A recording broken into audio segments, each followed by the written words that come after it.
Ramadan is a time of reflection, spiritual renewal, and unity. Every year, I undertake a solidarity visit and spend time with Muslim communities living in difficult circumstances to observe the fast with them and to help shine a global spotlight on their plight. This year, I decided to come to Bangladesh to express my solidarity with Rohingya refugees and the Bangladeshi people that host them. Fasting and having an iftar together with the Bangladesh communities and the Rohingya communities are the proof of my deep respect for the religion and the culture they represent. And I had an extremely moving visit to Cox's Bazar yesterday. Ramadan reminds us of the universal values that connect humanity: compassion, empathy, and generosity. And Bangladesh is a living symbol of these values through your commitment to peace, development, and humanitarian relief. Bangladesh is among the largest contributors to United Nations peacekeeping. And I want to pay tribute to the sacrifices and dedication of Bangladeshi peacekeepers who serve in some of the most difficult and dangerous environments in the world. I am particularly pleased to be in Bangladesh at this important moment in your national journey. As the country undergoes a significant transition under the leadership of Chief Advisor Yunus, I recognize the people's hope for a future of greater democracy, justice, and prosperity. This is a pivotal moment for Bangladesh, and the international community must play its part in supporting your efforts towards a just, inclusive, and prosperous future. As the country undergoes important reforms and transitions, I want to assure you that the UN stands ready to assist in fostering peace, national dialogue, trust, and healing. You can count on the UN to be your steadfast partner, working alongside the government and the people of Bangladesh to help build a sustainable, equitable future for all. Ladies and gentlemen of the media, I want to underscore Bangladesh's extraordinary generosity in responding to the Rohingya crisis. It is a testament to your enduring humanitarian spirit. For years, the people of this nation, especially the communities in Cox's Bazar, have hosted over 1 million refugees fleeing violence and persecution.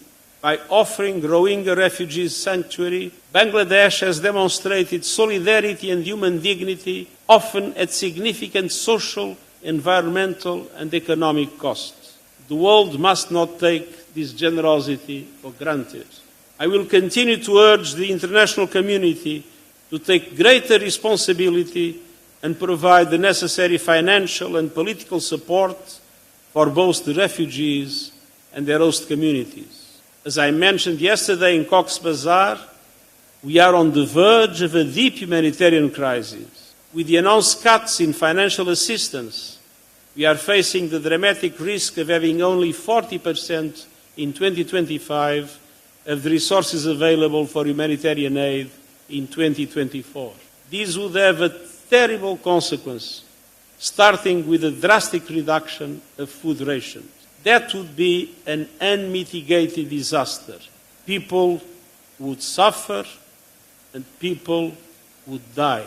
I strongly appeal to the international community to allow us to avoid this tragedy. More funding is absolutely essential to guarantee the minimum support to the Rohingya population in Bangladesh. And the United Nations is fully committed to working with Bangladesh and others in finding a lasting solution to the Rohingya crisis that enables their safe, voluntary, dignified, and sustainable return to Myanmar, as all the Rohingyas I met yesterday expressed clearly. I know the planning is also underway by UN member states for a high-level conference on the situation of Rohingya Muslims and other minorities in Myanmar. We know the situation there continues to deteriorate. The escalation of violence and human rights violations across Myanmar, including in Rakhine State, are causing civilian casualties and driving displacement internally and across borders.